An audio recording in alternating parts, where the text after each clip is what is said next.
Hello and welcome. Join us today in conversation with Bonnie Wiltshire of the Food Equity Everyday Program, or iFEEDinc, a year-round food rescue and redistribution program that supports students and their families through local schools in the Halton Catholic District School Board. Launched in 2020 with the goal of helping vulnerable communities during the pandemic, iFEEDinc recognizes that food support is an important part of ending food security, while advocating for greater income security to meaningfully break the cycles of intergenerational poverty that drive food insecurity in our communities. Bonnie Wiltshire is the founder and CEO of iFEED Program Inc. and is a proud mother of 2 boys in the Halton Catholic School Board. As a single mother of a child with different abilities, Bonnie understands the physical, emotional, and mental toll it can take to overcome seemingly insurmountable life challenges.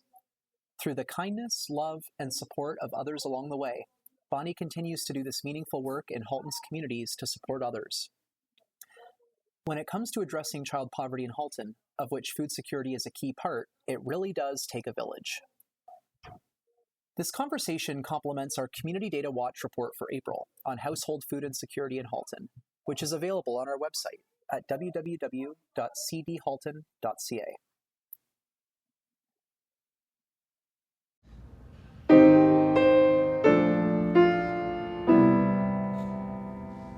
Welcome, everyone, to our podcast on household food insecurity in Halton. I'm here joined today by Bonnie Wiltshire. Bonnie, welcome. Hi, Stephen. Thank you. Thank you for being here. We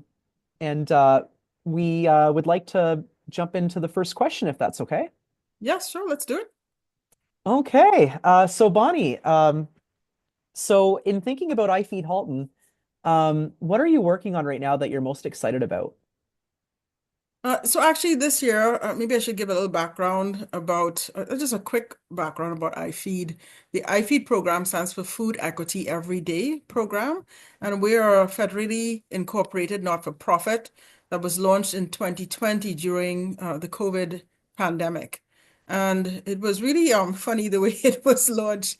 It happened just by chance that I was going to a bakery and I was going to buy a couple of my favorite chocolate croissants, which was actually for me that was contraband because I was not supposed to be eating sweets. And when I went there, it was closed, and I didn't know why it closed early. And apparently, it had closed early because it was on a particular day that was actually a public holiday, and they closed an hour early.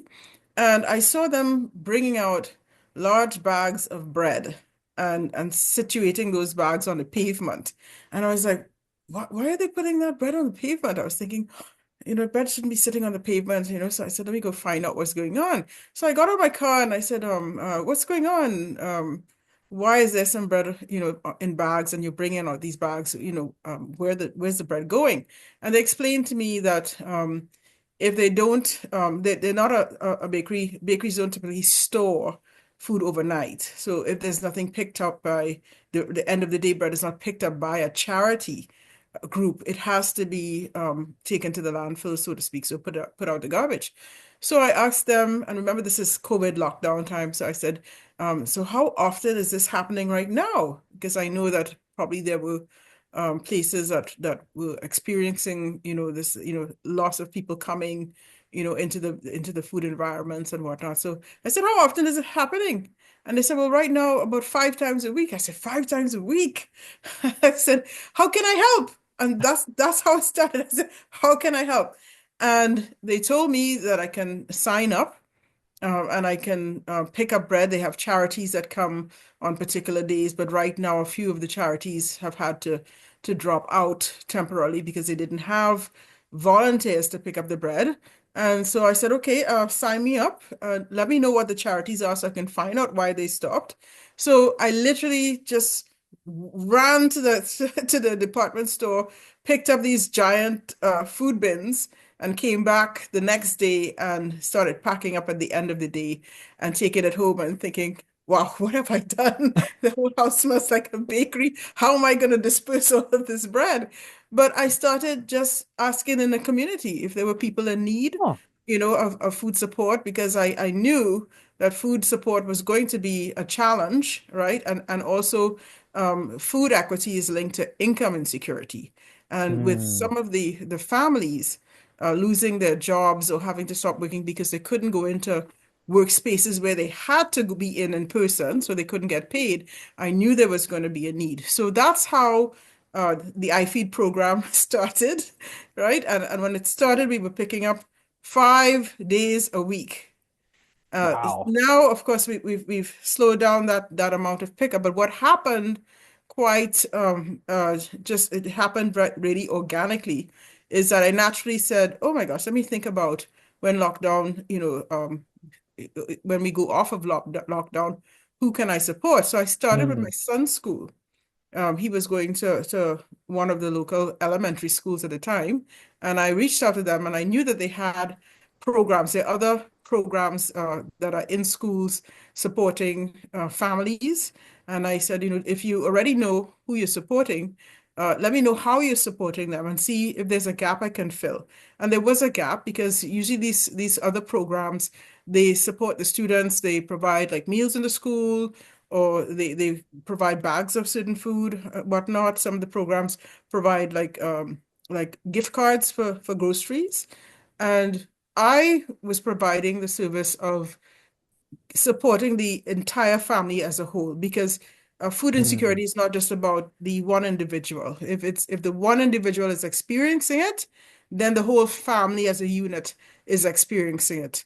So I started with getting individual bins that I would pack for families and getting food from a couple of bakeries locally. And one of them is Cobb's Bakery, the other one Mm. is La Rose Bakery, and establishing relationships with the bakeries and getting the end of the produce back from the bakery and redistributing it. So that's the food rescue, getting it from the Mm. bakeries, and then redistribution out to the families.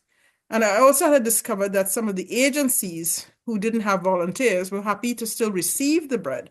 So I started then being their, a mechanism for transferring the bread from the bakeries to them, and agencies such as Darling Home for Kids, Community Living North Halton, and on occasion, Woodview Autism and Mental Health Agency, all within the Halton region. And I should add one more thing. Oh, please do. In the schools, it's important to note that families have their dignity and it's important to preserve that dignity. So the individual bins for the families were coded with a numeric and an alphanumeric code, so that there was privacy. So you couldn't Mm. know which family it was going to, but the family and the school office would know.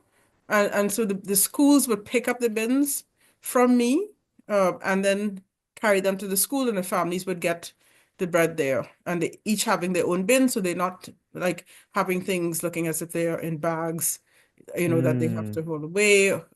And unless, that's what they wanted, which did evolve into that over the years, but they can take their bin home in the beginning, and then we stopped the practice of going home just for to keep everything, sanitary and whatnot. They could empty or take the bag out of the bin and then return it to the school, and the school would return it to me. Wow. I mean that's such a fascinating system, and the story about how organically it evolved is fascinating. Yeah, like there's definitely a few things I'd probably come back to, but I really appreciated what you said about like how it started with how can I help? Like the asking yourself how can I help, and just seeing a gap or seeing an opportunity perhaps, and at a time when the communities were struggling the most, and like during lockdowns, and like I do know, yeah, a lot of the food rescue and redistribution, like it's one of those things that was really impacted by the pandemic. So that's amazing, and that piece about dignity is so critical too, I think, because um yeah, I hear that a lot, like in just in the community, that of folks that access food banks or food pantries of any kind, like dignity is a huge priority. Yeah, that's so And I'm I sorry, go would, ahead. I don't mean to interrupt, but it's just so much Yeah. of this story to tell. Hmm. Um, Over the years evolved into having other relationships with local community businesses who supported this cause. For example, the Milton Horticultural Society has food gardens. They have the planting gardens that are locally here in the Bronte, and I would say the Bronte and Rule. So Sunny, I think it's called Sunny Side, I want to say, Hmm. community garden. I'm trying to remember the correct name, and I hope that they don't hold it I against can me, look it up. right? Yeah, yeah. Um, but they have people who rent plots to garden, and they are one of my suppliers, my major supplier in the summer, and they provide the program with vegetables, fruits, and seasonings. Okay. And that relationship, really was important because when you have a community garden that is supporting the program, it means that families are now getting fresh produce, coming straight to their home. So in addition to getting the bakery products, they were also getting fruits and vegetables and sometimes, some seasonings and things like that, which really made a difference, right? And then also, as part of our program, we have a Christmas, like I say, a Christmas drive, a small Christmas drive. And some of the same organizations like La Rose and Gallery Upstairs, they donate like chocolate, kettle corn and all of this. Oh. And that then goes, I get the gift bags and that goes, with the family for Christmas as a little Christmas treat and a thank you for trusting us, to support you, the Mm. families in this way. So it's not just iFEED program is not just about providing that service. It's also about uh, networking, making relationships with the community, having the community support community, right? That we support each other and Mm. we leverage the strengths within our local community to help the families who need it most. I mean, you're speaking to so many important and valid and meaningful work here, or so much meaningful work here. But I mean, out of that, why is it important to you to do the work that you're doing in the community? It's very important. I would say it's part of my whole belief system, my spiritual system, about giving back, and God blesses you, you got to Mm. pay it forward. But I grew up in a family in Trinidad and Tobago who were very, very community centered and community first. And I grew up, seeing my parents always reaching out to help. In that case, it wasn't necessarily food support, which they did give, at Christmas time they would be buying hams and turkeys and giving it to Mm. other families in the community. But it was also giving of their time, running workshops, running camps.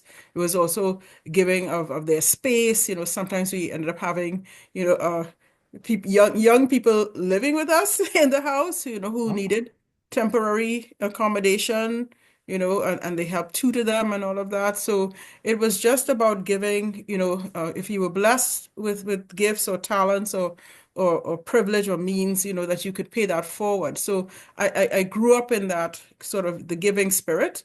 And Mm. I think it just, it was about, the right time and the right place. Like I said, I was going for the chocolate croissants, and I thought that was going to be the blessing to me, but the real blessing was God had another idea Another plan for in you. mind, another plan. I didn't know, and now it's 5 years later, and so it was just very natural for me to want to provide that help and to understand. And I think one of the most profound moments was when I usually have like a door, what do you call it, a table across my door in front of the house, and the bins are stacked there, and the schools come and they grab their bins.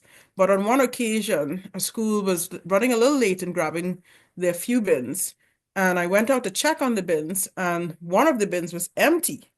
And in that bin, there was a note that says, sorry, I really needed this, but thank you for your service. So it meant that somebody came off the street and took it. And somebody would be like, oh my gosh, how come somebody just do that? It's not their property and stuff. But Mm, but I chose to look at it through a spiritual lens. This was just right. confirmation that, there is a need in the community that's not being met, and I should add, the person didn't leave the bin empty. They actually had bought, it looked like dollar store items, like a pack of nuts and a pack of Oh, Chewies. They bought four little packs of stuff as a thank you. And I mm, felt incredibly humbled by that because, they really needed it, and they knew it was wrong to take it, but they were just trying to, I think like in systems past when you would barter or trade, that you grew up in these farming communities or rural settings, and hmm somebody had eggs, and I'll give you chickens if you give me eggs and stuff. It just felt like back to basics, back to just humanity, right? I might not have money, mm. but I can give what I have, to fill a need. And so I changed my sign that was on the table at a point of time. I changed it to include an email address, right? And so in the hopes that if anybody wanted to contact me, they would just, look up the email address, and I also put a QR code on it so they can see the website and contact me if they had a need. Oh, wow. The back to humanity though, like that really strikes me.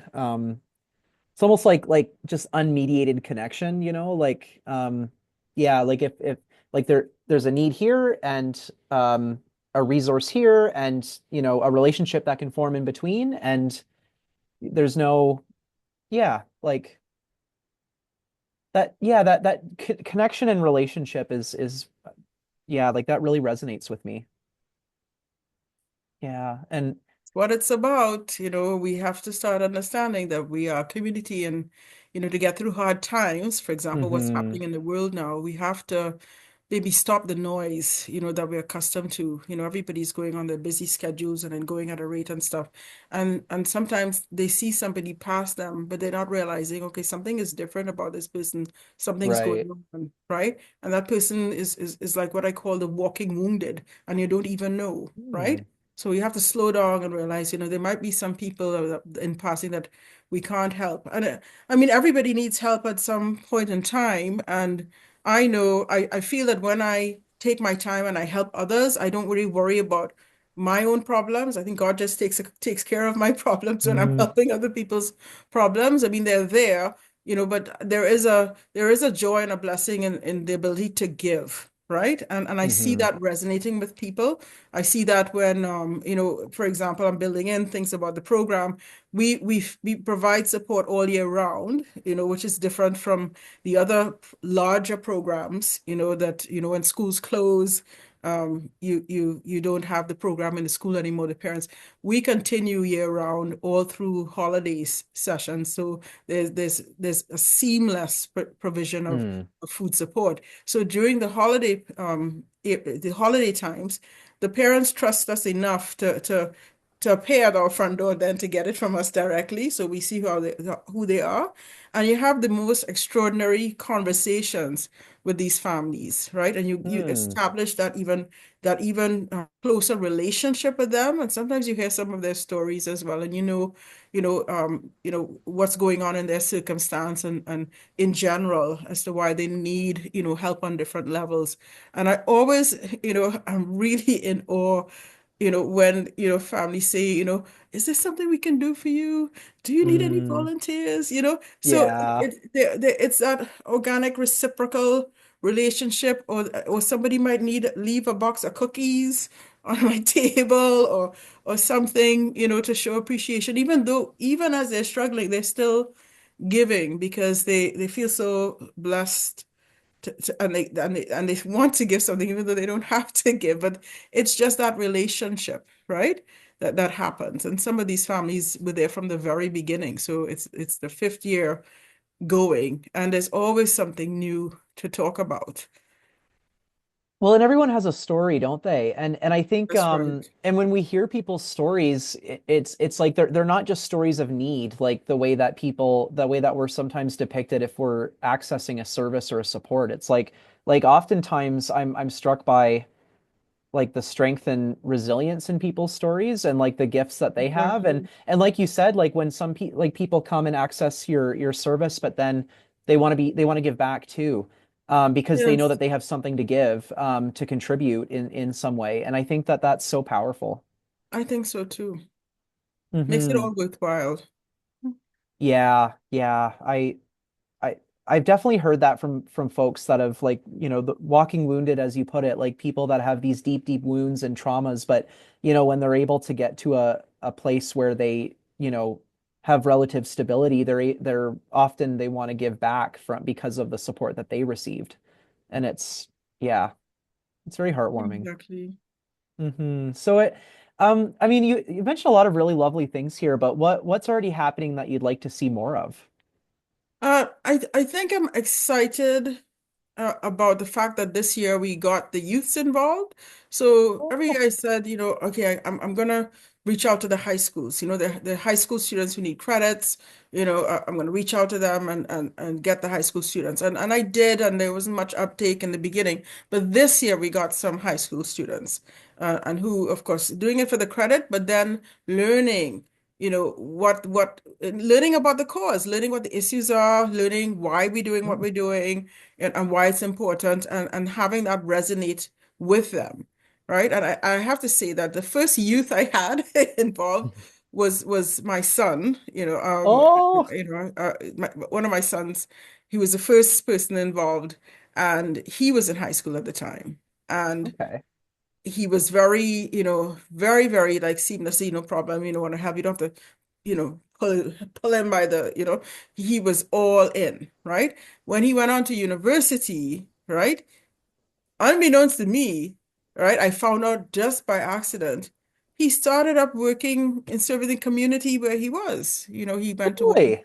University of Waterloo, and he Yep. was, doing some, going to seniors' homes and doing some food support or helping out. And I didn't know he had been doing that. And that was very gratifying to me because I felt it was a legacy of my Mm, parents, through me now passing on to the next generation. So, I pretty much knew that the youth would be excited to be involved when they got involved and heard about it. And we had some youths, and I'd like to see more of that happening. So I mm, think, I will be working a little bit harder to get the information into the schools, the high schools, because we have a high school that is involved, and reaching out to the other high schools to see whether they would have students come and help with the program.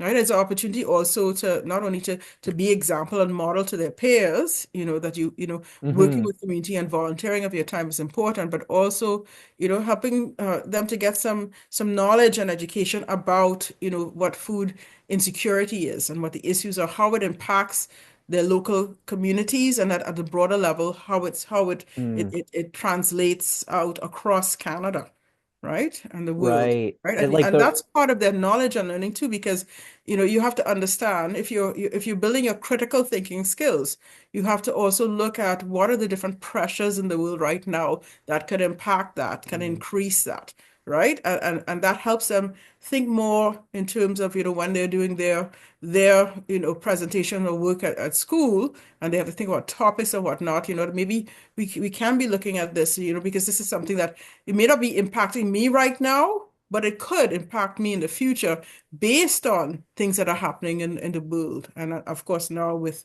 the whole, trade mm, war and whatnot, it's important to understand these things. If you right. understand these things, you understand the context within which everybody is situated, and then you have a greater appreciation for those who are in a positions that are not as privileged as you are, and what they might be going through. If it's hitting you, how much worse it is for them, and why this we should be aware of this, and why we should want to help the situation. Wow. I mean, well, yeah, everything you just shared about, about your own upbringing with your parents and the values that they instilled in you, and then subsequently now you're seeing in your son, like that's so beautiful because I think to me, this speaks to not just, I mean, like supporting people and action, right? Action towards meeting, addressing inequities in the community, but also seeing like you're saying, all of this through a lens that looks at the broader context of, like how that there's all these things going on in the world or in our society or in our community at whatever level you look at. And, um, you know, that's happening for us right now and around us anyways. And, to be able to look to see all of that through that critical lens and to be able um, to see the injustice in it. Or maybe, I don't know if injustice, I don't want to use a word, um, The inequities, I think. inequities. Yeah. Yeah. Um, and then seeing opportunities to do something about it like that. Like it's just that's like generational resilience right there. And the opportunities, I'm glad you raised opportunities because the opportunities is not just it's not just about, what you can give. It Yeah. could be how can you contribute to conserving, right? So maybe I'm not as wasteful as I can be.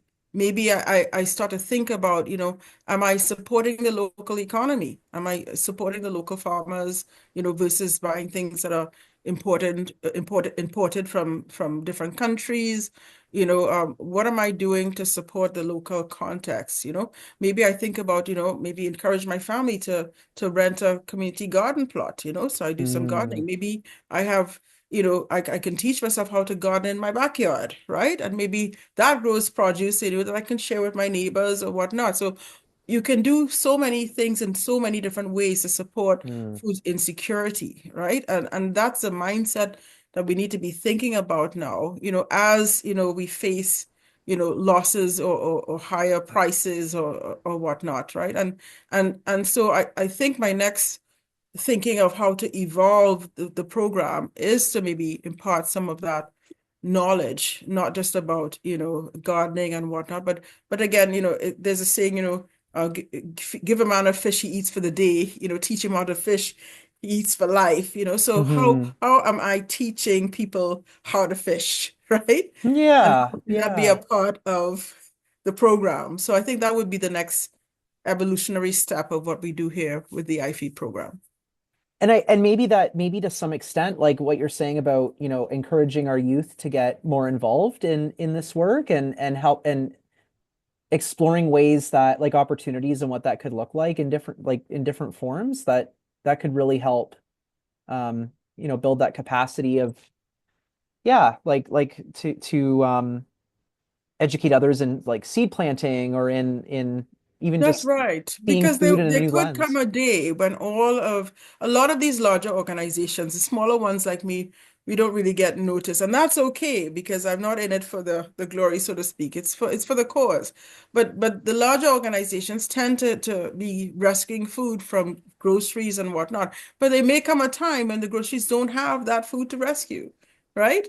And Mm, then what happens, right? mm, So we have to think, out of the box and beyond that, okay, we get this, Food for Life might get donations from this company or that company and the groceries donate.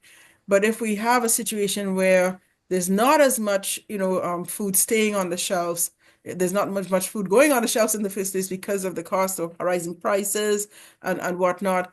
And that supply diminishes because we already know we're getting the intel that food banks are really asking for more yeah. donations and whatnot. The demand has really increased exponentially. So if they're not even meeting that demand right now, what happens when they have less than what they're getting now, right? So I really think it's about, looking at how we can teach the community to fish.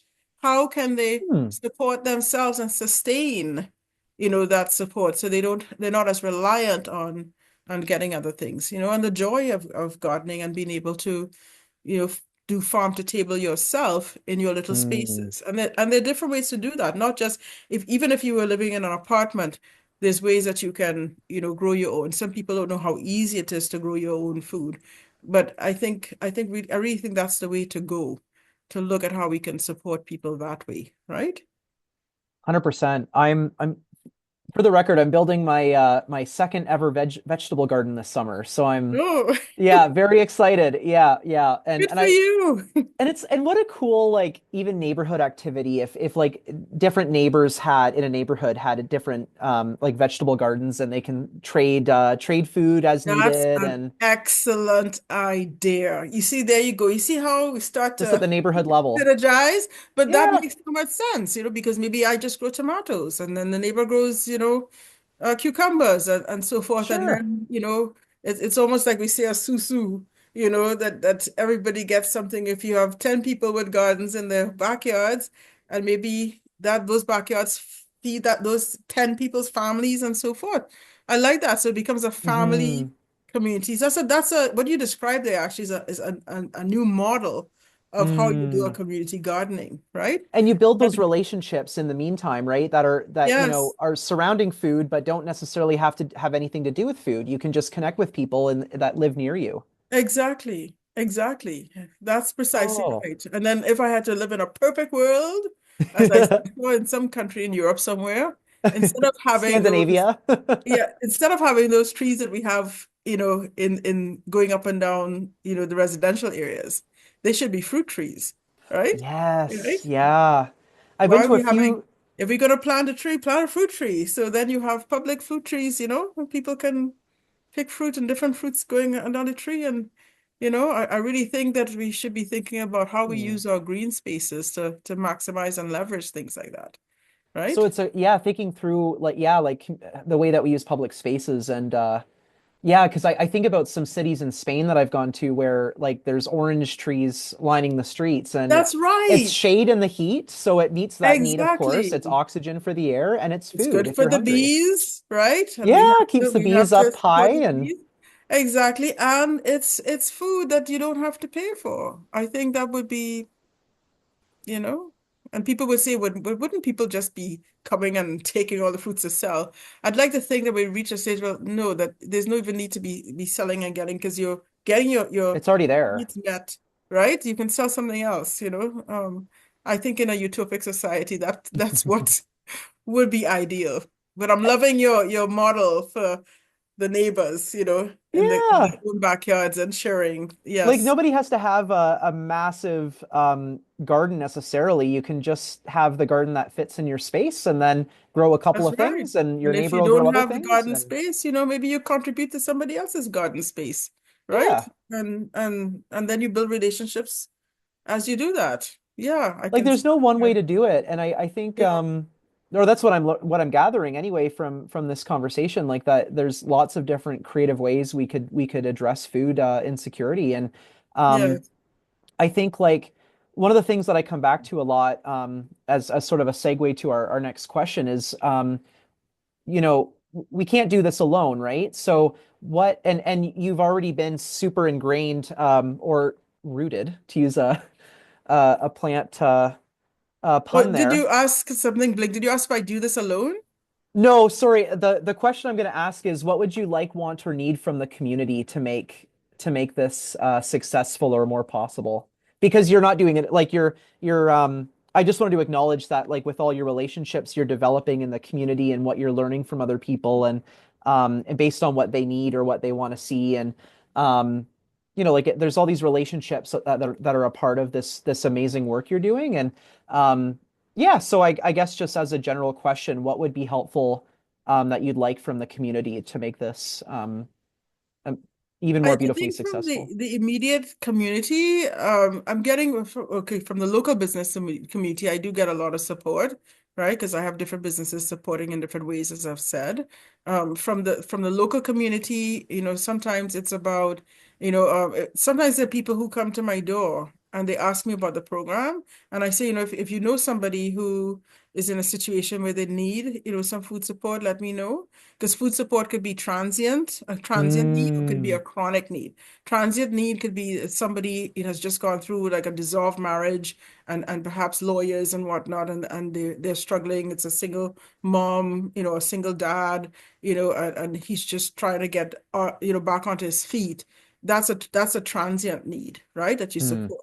Sometimes it's women who are moving, trying to move into transitional housing or moving, into a shelter. And before they get into that shelter, they're sort of in an in-between space and they need support. Sometimes it's a family who has just lost a loved one, right? And they have, I've had people posting on, for example, some of the local Milton Facebook sites, that they're, trying to gather some things. And I've reached out and said, hi, I can provide some bread. And I have provided some bread, just the old way of, giving food. So that's one less thing they have to worry about. So Right. it's just really learning, who having a community that's engaged enough to be able to recognize or identify when they see somebody who might be in a situation that they need some support and know that they can, reach out to me and say, can you provide some temporary support for this family, and things like that. I don't really require, much else, from the financial community. Of course, I would love to have access to grants, to help me expand what I do, so that's a need from the financial community, or from businesses or organizations that do provide grants to support the smaller businesses. The larger organizations have already cornered their donors that give them money from year to year. The smaller organizations, we have to, sort of fight a little harder to get recognized and all of that. Hmm. But those are the main areas, because it's about what I can do to support the people who you don't usually see it at the forefront, but they're invisible, but they still need, and then how I can be supported to Mm. expand, iFEED, so that myself and the volunteers who work for iFEED, and speaking of which, that's a big announcement. One of my volunteers did win a volunteer Halton Impact Award Oh, this really? year. Yes, Oh, this year, and congratulations to when them. yes, so that is great. I myself won one of those awards a few years ago, and now she's won an award. So we're Oh, very wow. proud that we have won two awards now, and that's about, spreading the word and getting people who might be interested in joining the volunteer team, Mm. right? Which is important. Oh, very much so.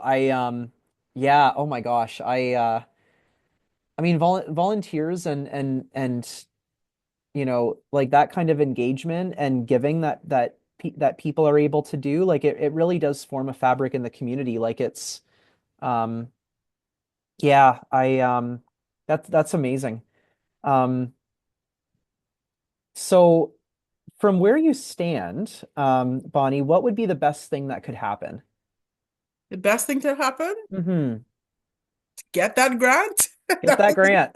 The best thing would happen to get that grant. The second best thing to happen would be to be able to launch what I'm conceptualizing right now, that, Mm, how you teach families to fish, to to fish. launch that aspect of it. That would be the second best thing to happen, right? I'm a full Hmm. believer in anything that is eco, sustainability, anything that is, living like off the grid type living. And so you are learning how to support yourself in any circumstance. I think that's going to be the kicker right now, Yeah. because in Yeah. an unpredictable and unstable world economy, right, the best thing you can do is to hone your survival skills, right? What can you do to ensure as best as possible that you can continue going on living without too much hardship, right? In the absence of, access to money, groceries, whatever. If you go into a Right. lockdown situation and maybe even groceries are locked down, what are you going to do? Well, you might just think about planting, right? Right? It's like If you eat and knowing, about food, because a lot of the plant foods that we have, you don't need to cook it, right? yeah. So if you're in a situation where there's no electricity, right? Things are shut down, the plants are going to keep growing, right? The sun is still It's going to come the out, sun will still right? shine. And you can wash and you can eat, right? So, let's talk about that in another podcast. Oh, I mean, I was gonna say we might have to talk again. Like there's so many things that that just so many questions that are popping up in my head, or just thoughts and ideas from what you're saying. Like, I maybe the one thing I'll say really quickly is just that one of the biggest things that's come up for me when I think about food insecurity and how it's being experienced in the moment we're in right now is that it's so deeply connected to a great many other things like economic poverty or inequality, um, to the challenges that single parents are facing, in particular, even our seniors, like age-related challenges, but also um, social isolation, and the way that food can bring people together in good or bad times. And I'm thinking about all the ways that, or at least a few ways that that this idea of like teaching somebody to fish in terms of food and growing food, um, it's empowering, and it supports relationship building, and it meets a need for food and nutrition, and by extension frees up space economically for someone in their life to afford other things in a time when maybe a lot of stuff isn't affordable. So That's if your right. food is more taken care of, which is an absolute necessity, then you have space to address other things like childcare or Mhm. housing or transportation, whatever the That's case. right. And I'll give you one more piece of the food insecurity puzzle. When food insecurity, as I said, is tied to income insecurity, Hmm. and much of the items in the groceries that you would eat that you can afford if you have income, if you're experiencing income insecurity, are those that are cheaper, are much loaded with sugar, it's Mm, snacky foods and whatnot. They can fill high carbs, which will fill bellies, but they are nutrition less, right? Or mhm. nutrition Yeah. free. And that's what you would be accessing, and that's what people do access right now, right? And a lot of quick processed foods and whatnot. You teach a family to fish, as in to grow their own food. Now they're accessing healthy foods, right? Now they're accessing not just that, you can also grow different plants and herbs that support, good detoxifying of your system. So you're increasing your health, growing your own Mm. food farm to table, and slowing down that dependence on the sweet, sugary, cheap stuff that you would get in the supermarket. Not that I'm trying to, those supermarkets, but I'm just saying Hmm. some shifts that people think, well, is it really worth doing it or whatnot? You come to understand that it's worth it. The benefits are in many different ways, and that's just an extension, right? Because you have what I noted in the community gardens, culturally, people are growing some very different things, right? And Oh, that's interesting too. some things Yeah. are not recognized, and Yeah.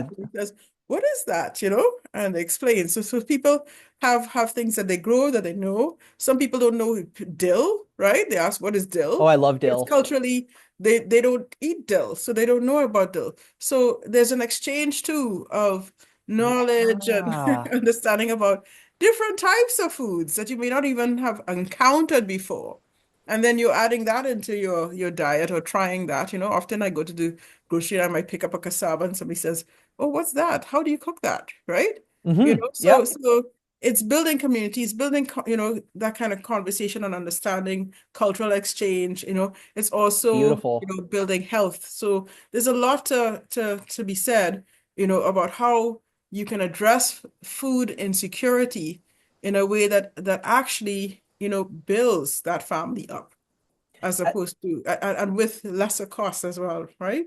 yeah, like, and you're building people up instead of building, a dependency or that's That's disconnected, right. where That's people are right. disconnected from each other, from you, and from the food they're eating, and all And the you want to things. do that quickly because you don't want to wait until a crisis happens, right? Oh, Gonna be these yeah. crumbling. So you want to be building, always building that knowledge about food, right? And how you can use food and how food can, benefit you, right? When you're teaching Mm, in that mode of teaching the family to fish, right? Even while supporting them, you know, in the interim while you can, right? But the two, right. I think, should work hand in hand, right? So that there is a more holistic approach to addressing food insecurity. Yeah, and holistic is something that comes up for me a lot in this conversation, and it started when you were speaking to like how your work began by feeding the youth or the children, but then recognizing that their families also like that their food security was tied to their family's food security, that you couldn't, just treat it in isolation. That's right. Um, if I'm getting that correctly, but No, you got it correctly. And so which yeah, is why when schools were closed in COVID, yeah, we were the only organization who was still providing food. Even when schools reopened, hmm right? A lot of those suppliers of food support or food distribution were still not operating for public health reasons and whatnot. They could still get my food because every family had their individual bin. So Oh, okay, nobody was to open up that bin. At that time, they would take the bin and take the bin home, access their food and return the bin, right? So nobody was handling their food, right? So Mm. so it's very important to understand all the aspects of this and why it's important and why, supporting the entire family is important. And that I learned from the schools because I'm still Mm. very much in the school system, supporting 7 schools now. We just took on another school, right? And it's the family. So when I have the registration form, I'm asking, about the students in the family and how many adults, so I know how much I am packing into that bin for that week, right? Right, okay. Hmm. Well, who I guess as our final question, Bonnie, who else is doing important work to address food insecurity in the community that you appreciate? I appreciate all the food banks in the community. I don't know if you want me to name all of them, but I appreciate all the food banks. I appreciate all the larger food redistribution organizations that support like the breakfast programs, some of the lunch programs, bringing sandwiches and whatnot in. I think you can't have too many organizations providing that support in my mind, right? Right. Every bit, counts. I know there are families, for example, who only have like a small refrigerator. I have families like that, so they could only have like one loaf at a time or something because they can't Mm, freeze more than that, but at right. least they have options, and when that runs out, they know they're getting, something else. There may be different mixes of stuff that we're all providing, which is important too. I think I appreciate all those different efforts, right? And if I have like an oversupply, I'm taking the remainder of the supply. I'm also providing it to other food banks to see if they Oh, need, okay. because we know that a lot of food banks are saying we need more, right? So in iFEED program, nothing is wasted. And then in the schools as well, sometimes when I have oversupply, I send a bin in for staff too, because I tell the administrators, I said, you might have staff members who are in situations that they're not talking to you about, right? Like they I said, so themselves might be experiencing food exactly, they insecurity. themselves. So we have to understand that. And then at one time too, sometimes I think that was during COVID, right? When lots of things were locked down. And when I had oversupply, because other places were Mm. closed, Yeah. sometimes you couldn't distribute the bread. So in that case, I established a relationship with a local farm, right? And Oh, they would okay. take it for their animals, right? So everything was distributed, nothing was wasted, right? And then if you're Mm. supporting the local farmer, that goes back, right? You're supporting It's the full farm. circle. It goes full circle. And I think we should adopt that ecosystem approach to addressing food insecurity, right? Because there may be organizations that don't know that, okay, maybe there's nobody picking up on this day. I'm going to toss it out, but maybe don't toss it out. Maybe engage a farmer, right? Mm. Call a local farmer and say, do you want to take this? Do you want to take this bread? Do you want to take this food for the pigs? Do you want to, so how are we using leveraging those avenues, right? To make sure that any food, whether it's from the grocery or whatnot, is not wasted, right? It can And, go back into circulation. and it really does take like seeing the food system through another lens, and this might be another conversation, but I just like I had to write that down, like the ecosystem approach, because to me, so much of the way that we treat food, among many other things, we treat it in such a linear way. Like, That's it right. just has this linear journey from farm to my table to my stomach, and then that's it. And then the rest gets thrown away, versus seeing it as part of this like much more holistic, cyclical balance, Exactly. which is the reality, really. I mean, we all live in an ecosystem, or many ecosystems, and so does That's our food. right. If we were living in Europe, maybe we would have all the houses would have gotten your blue bin, your green bin, and a composter, right? Mm-hmm. Right? Mm-hmm. And then Yeah. it's going back into your gardens.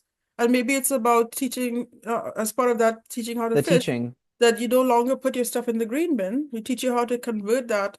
So everybody thinks that you have to compost it and take it to soil level, but no, you can actually dig and just bury it in the Yeah. soil and it will break down, right?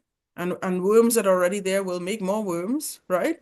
And that will fertilize. You're not going to leave it above ground and stuff, for the flies and whatnot, but Mm-hmm. you can put it, below ground. So Below so ground. there's so many things you can do to help yourself, help with your little project, to support your family and help the community at large, right? Maybe you're taking it to Mm. a community garden composter, right? Right. Yeah. Instead of, you understand? I can Yep. go on Yep. for, I could keep going. Like that. Like there's just so many. What? Like, yeah. There's so many interesting ideas to how we address food insecurity that isn't just about having more like cheaper grocery stores or more food banks per se.